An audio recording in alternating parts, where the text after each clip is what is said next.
Bismillahirrahmanirrahim. Assalamualaikum warahmatullahi wabarakatuh. Innal hamdalillah nahmadu wa nasta'inu wa nastaghfiruh wa na'udzu billahi min syururi anfusina wa min sayyiati a'malina may yahdihillahu fala mudhillalah wa may yudhlilhu fala hadiyalah. Asyhadu an la ilaha illallah wa asyhadu anna Muhammadan abduhu wa rasuluhu amma ba'du. Pertama-tama yang paling utama, marilah kita panjatkan puji syukur kehadirat Allah Subhanahu wa taala yang telah memberikan kepada kita nikmat iman, Islam, dan kepada kita kesehatan untuk bisa berkumpul di tempat ini yang insya Allah dirahmatinya. Salawat beserta salam tak lupa juga tercurah limpahkan kepada junjungan kita, yakni Habibana wa Nabiyana Muhammad Sallallahu Alaihi Wasallam.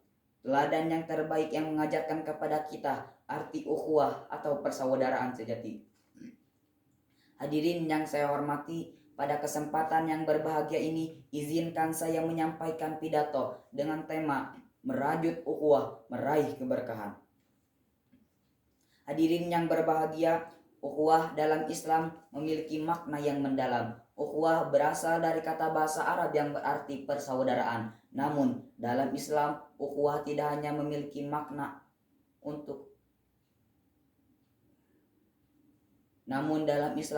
tidak hanya memiliki arti hubungan darah atau keturunan, melainkan hubungan yang dibangun atas dasar iman, kasih sayang, dan persaudaraan.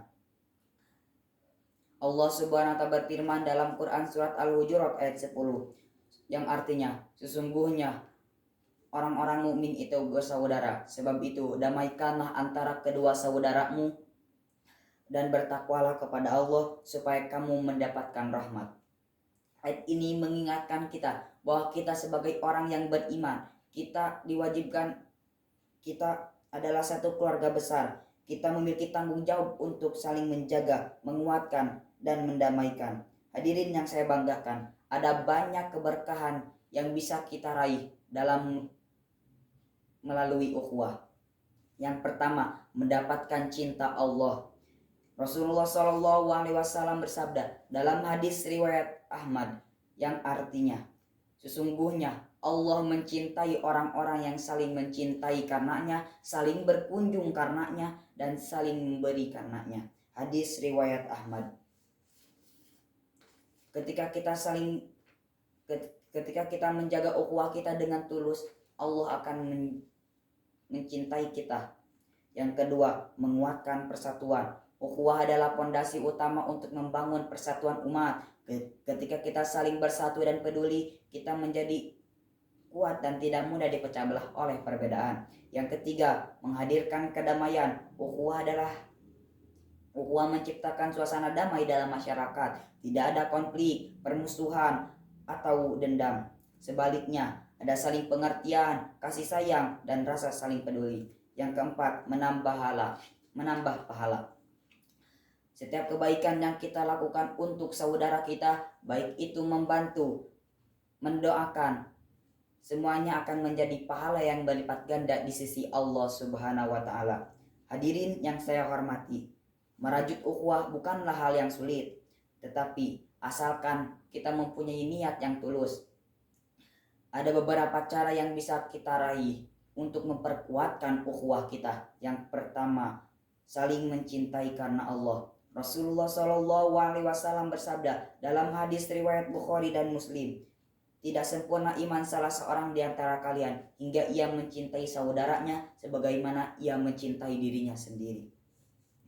Ketika kita mencintai saudara kita karena Allah, hubungan kita akan menjadi lebih kuat dan lebih kokoh dan lebih tulus.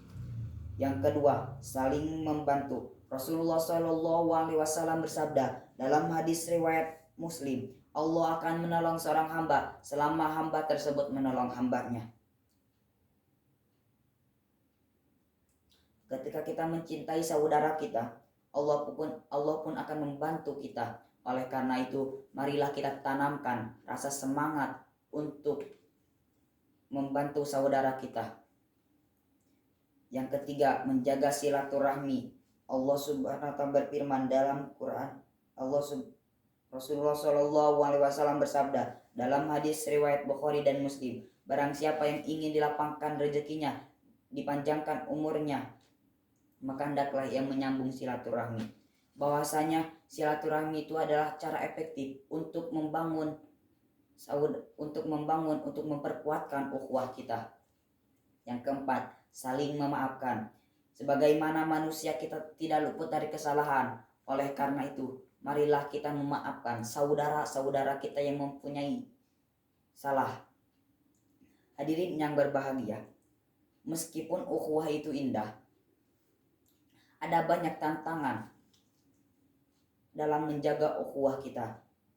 Ada perbedaan pendapat, iri hati, dan kesalahpahaman sering menjadi penghalang. Namun, sebagai umat yang beriman, kita harus mengedepankan sikap sabar, rendah hati, dan toleransi.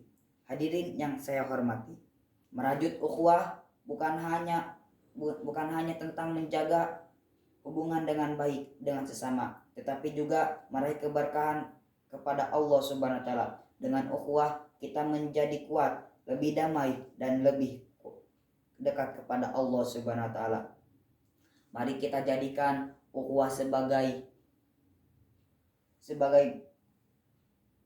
dari kehidupan kita sehari-hari. Jangan biarkan perbedaan memecah belah kita, tetapi jadikanlah perbedaan itu sebagai alasan untuk memperkuatkan ukhuwah kita. Sebagaimana firman Allah Subhanahu wa taala dalam Quran surat Ali Imran ayat 3. Berpegang teguhlah kamu semuanya kepada tali agama Allah, dan janganlah kamu bercerai-berai. Demikian pidato yang dapat saya sampaikan. Mohon maaf bila ada salah dan kekurangannya.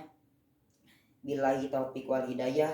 Nun wal qalami wa masturun fastabiqul khairat. Wassalamualaikum warahmatullahi wabarakatuh.